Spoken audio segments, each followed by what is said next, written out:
News 7 தமிழின் 8 மணி செய்திகளை வழங்குவதற்காக நான் கிறிஸ்டோபர். டிடிவி தினகரன் அதிமுகவின் துணை பொதுச் செயலாளராக நியமிக்கப்பட்டது செல்லாது என முதலமைச்சர் எடப்பாடி பழனிசாமி தலைமையில் சென்னையில் இன்று நடைபெற்ற அதிமுக அம்மாணி நிர்வாகிகள் கூட்டத்தில் தீர்மானம் நிறைவேற்றப்பட்டுள்ளது. மீண்டும் கட்சிப் பணிகளில் தீவிரம் காட்டி வரும் டிடிவி தினகரன் சமீபத்தில் அதிமுக அம்மா அணியில் 67 கட்சி பதவிகளுக்கு புதிதாக நியமனங்களை மேற்கொண்டார். இந்த நியமனம் முதலமைச்சர் எடப்பாடி பழனிசாமி அணியினரிடையே கடும் அதிருப்தி ஏற்படுத்தியது. டிடிவி தினகரன் மீண்டும் கட்சிப் பணிகளில் ஈடுபடுவதற்கு அமைச்சர் ஜெயக்குமார் உள்ளிட்டோர் கடும் விமர்சனங்களை தெரிவித்தனர்.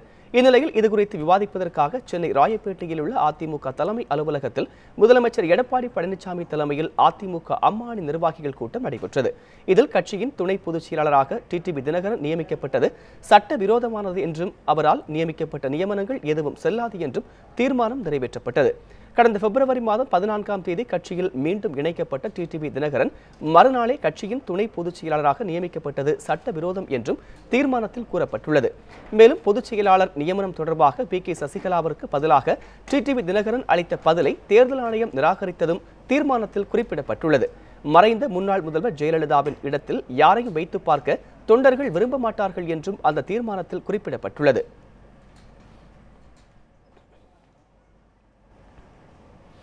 டிடிவி தினகரனை பதவியில் இருந்து நீக்கும் தீர்மானத்தில் பி.கே. சசிகலாவால் கட்சி பதவி வழங்கப்பட்ட அமைச்சர்கள் ஜெயக்குமார், செங்கோட்டையன், திண்டுக்கல் சீனிவாசன் உள்ளிட்டோர் கையெழுத்திடவில்லை. டிடிவி தினகரனை துணை பொதுச் செயலாளர் பதவியிலிருந்து நீக்குவது தொடர்பான தீர்மானத்தை முதலமைச்சர் எடப்பாடி பழனிசாமி தலைமையிலான அணியினர் இன்று நிறைவேற்றினர். இதில் எடப்பாடி பழனிசாமி, அமைச்சர்கள் தங்கமணி, எஸ்.பி. வேலுமணி, எஸ்.ஆர். விஜயபாஸ்கர், ஆர்.பி. உதயகுமார், செல்லூர் ராஜு, முன்னாள் அமைச்சர் வைத்திலிங்கம் உள்ளிட்ட 27 பேர் கையெழுத்திட்டுள்ளனர். ஆனால் டிடிவி தினகரனுக்கு எதிராக அதிரடி கருத்துக்களை தெரிவித்து வந்த நிதியமைச்சர் ஜெயக்குமார் தீர்மானத்தில் கையெழுத்திடவில்லை. மேலும் அதிமுக அம்மா அணியின் அவைத் தலைவராக உள்ள பள்ளிக்கல்வித்துறை அமைச்சர் செங்கோட்டையன், அந்த அணியின் பொருளாளராக உள்ள வனத்துறை அமைச்சர் திண்டுக்கல் சீனிவாசன் உட்பட பி.கே. சசிகலாவால் கட்சி பதவிக்கு நியமிக்கப்பட்ட யாருமே கையெழுத்திடவில்லை என்பது குறிப்பிடத்தக்கது.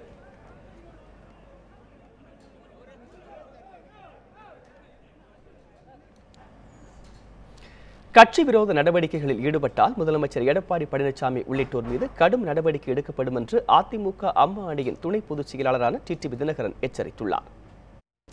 டிடிவி தினகரனின் நியமனம் செல்லாது என எடப்பாடி பழனிசாமி அணியினர் அறிவித்துள்ள நிலையில் தஞ்சையில் இன்று பிற்பகலில் தினகரன் செய்தியாளர்களை சந்தித்தார். எடப்பாடி அணியினர் இன்று நிறைவேற்றிய தீர்மானம் செல்லாது என தினகரன் அப்போது குறிப்பிட்டார். தனது செயல்பாடுகளுக்கு தடை விதிக்கும் அதிகாரம் பொதுச் செயலாளரான சசிகலாவுக்கு மட்டுமே உண்டு என்றும் தினகரன் கூறினார்.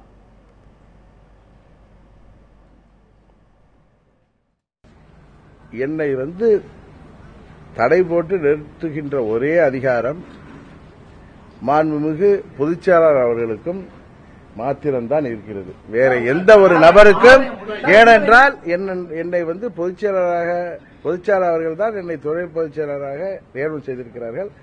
அவருடைய வார்த்தைக்கு ஒன்றிதான் நான் மட்டும்தான் கட்டுப்பட முடியுமே தவிர, நேற்று முளைத்த காளான்களாக பேசிக் கொண்டிருப்பவர்கள், சுயநலத்தினால் பேசிக் கொண்டிருப்பவர்கள், தங்களை காப்பாற்றிக் கொள்ள வேண்டும் என்கின்ற பயத்தினால் பேசிக் கொண்டிருப்பவர்களுக்கெல்லாம் நான் பதில் சொல்ல வேண்டிய அவசியம் இல்லை.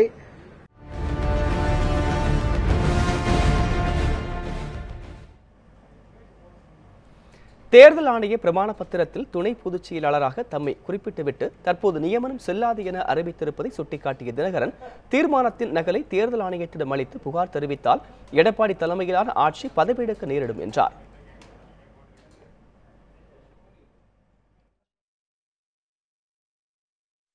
திரு முதல்வர் எடப்பாடி, திரு சின்னம்மா அவர்களால் முதல்வராக்கப்பட்டு எடப்பாடி அவர்கள் என்னை துணை பொதுச் செயலாளராக அவர் தனது அபிடவிட்டிலே தேர்தல் கமிஷனுக்கு கொடுத்த அபிடவிட், இந்த காப்பி உங்களுக்கு கொடுக்கிறார். அவங்க தேர்தல் கமிஷன்ல ஒன்னு கொடுக்கறாங்க, வெளியில ஒன்னு பேசுறாங்க. இதுவே தேர்தல் ஆணையத்திடம் அவர்கள் எப்படி கண்டெம்ட் ஆஃப் கோர்ட் மாதிரி அவர்களுடைய நடவடிக்கை இருக்கும். இந்த லெட்டர் பேட் அவங்க யூஸ் பண்றதுல கூட புரியாம தெரியாம அதில் அம்மா என்கிற பிராக்கெட்ல சேர்க்காம அனைத்து இந்திய அண்ணா திராவிட முன்னேற்ற கழகம்ங்கிற அந்த லெட்டர் பேட்ல அவங்க அடிக்கிறதே முதல்ல தேர்தல் ஆணைய விதிகளுக்கு எதிரானது என்பது உங்களுக்கு தெரியும்.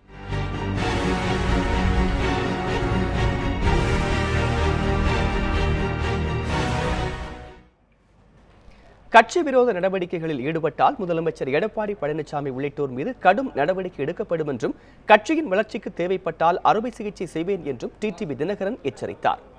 பொதுச் செயலாளர் தினகரன் அவர்கள் செயல்படக்கூடாது என்பது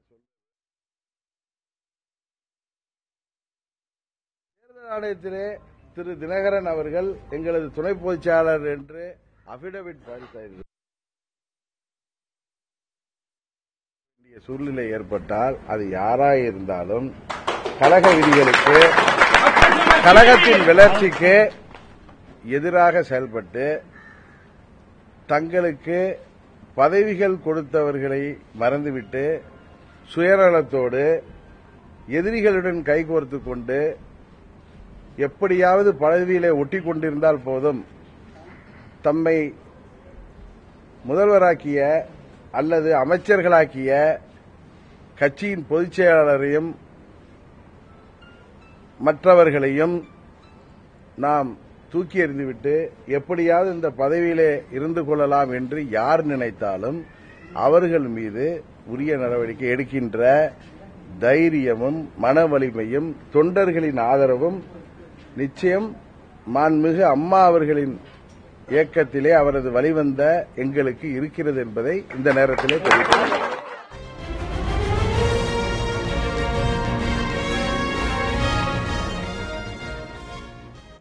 எடப்பாடி அணியினருக்கு மடியில் கனம் இருப்பதால் தற்போது அச்சப்படுவதாகவும் 1.5 கோடி அதிமுக தொண்டர்களை யாரும் குழப்ப முடியாது எனவும் தினகரன் கூறினார்.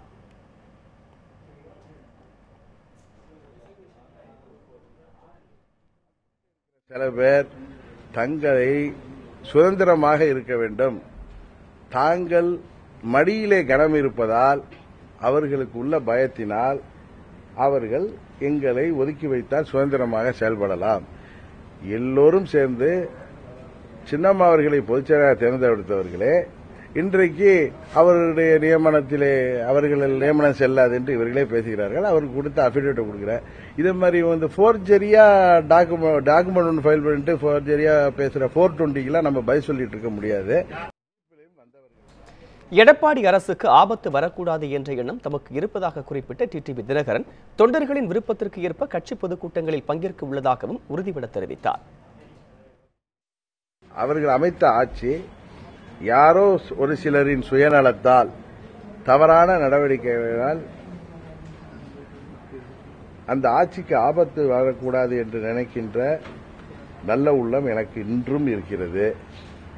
அதனால் நீங்கள் சொல்வது போல் எதுவும் நடக்காது.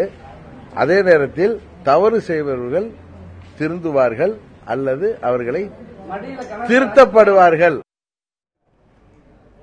முதல்வராக இருப்பவர் கட்சியில் தீர்மானங்களை கொண்டு வர முடியாது என்றும் எடப்பாடி பழனிசாமி அத்துமீறியிருப்பதாகவும் தினகரன் ஆதரவாளரான நாஞ்சி சம்பத் கூறியுள்ளார். சென்னையில் செய்தியாளர்களை சந்தித்த அவர் முதல்வராக ஜெயலலிதா இருந்த இடத்தில் இன்னொருவரை வைத்து பார்க்க மக்கள் விரும்பவில்லை என்றும் தெரிவித்தார். எடப்பாடி பழனிசாமி அத்துமீறி இருக்கிறார், அநியாயம் செய்திருக்கிறார். ஒரு முதலமைச்சர் நாட்டு நிர்வாகத்தை தான் பரிபாலிக்க வேண்டுமே தவிர கட்சியில் எந்த சீர்திருத்தத்தையும் செய்வதற்கு அவருக்கு எந்த அதிகாரமும் கிடையாது. முதலமைச்சராக இருக்கிறோம் என்கிற திமிரில் மமதையில் தனக்கு குற்றேவல் செய்யக்கூடிய கொத்தடிமைகளை வைத்துக்கொண்டு இப்படி ஒரு முட்டாள்தனமான தீர்மானத்தை வடித்து தந்திருக்கிறார். இந்த தீர்மானம் எங்களை கட்டுப்படுத்தாது. தமிழகத்தில் ஆட்சி கலையக்கூடிய சூழ்நிலையை முதல்வர் எடப்பாடி பழனிசாமி ஏற்படுத்தி இருப்பதாக கர்நாடக அதிமுக செயலாளர் புகழேந்தி தெரிவித்துள்ளார். ஏதோ ஒரு 4 பேர் சேர்ந்து இவங்க டோருக்கு நடுவில் பேசிட்டு இந்த தீர்மானத்தை எடுத்துகிட்டு போய் டெல்லிக்கு போனோடனே முதலாளி கையில் கொடுக்கறதுக்காக இது திட்டமிட்ட சதி. ஆகவே நாளைக்கு பன்னீர்செல்வம் ஒன்றா சேர்ந்துட்டா இந்த ஊழல் ஆட்சியும் ஊழல் முதல்வரும் உத்தமர்களாகி விடுவார்களா? ஆகவே அது கிடையாது. ஆமாம், அம்மா சாவில் இருக்க மர்மெல்லாம் போயிடுமா? ஆகவே ஒரு நாடகம் இன்றைய தினம் நடத்தப்பட்டிருக்கிறது. அதனுடைய பின் விளைவுகளை பற்றி யோசிக்காமல் அதிலே கால் வைத்திருக்கிறார் எடப்பாடி பழனிசாமி. துரோகத்தினுடைய உச்சிக்கு சென்றிருக்கிறார். ஆகவே அதை அவர் அனுபவித்து தான் ஆக வேண்டும், வேறு வழி இல்லை.